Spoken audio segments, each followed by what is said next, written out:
Depression tends to be the silent killer that takes the lives without warning, punishment, or any sympathy. In this modern age of time, wherein social media and other technologies are the main causes of cyberbullying, depression, and anxiety lead to unhealthy lifestyle of the people, most especially the youth of our generation.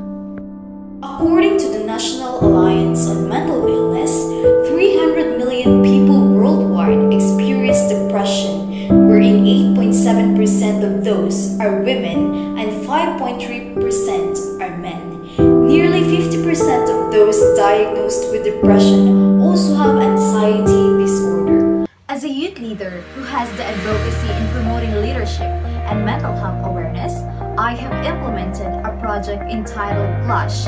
CLASH stands for Coaching Leadership and Sports for Health campaign. Sports can be considered as one of the most powerful platforms to promote camaraderie, empowerment, and leadership.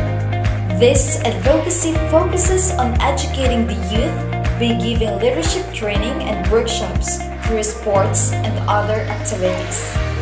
This advocacy will truly open an opportunities to learn the art of building relationship within the team, defining identities, and strengthening their knowledge.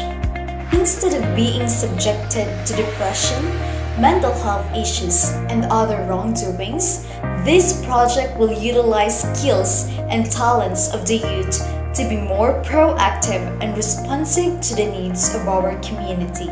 Organizing activities may be hard in this time of pandemic, but seeing them realizing their goals and improving themselves makes it all worth it. I am Ria Angela Azul Abihuro from Bachelor of Elementary Education and advocate for leadership and mental health awareness through sports.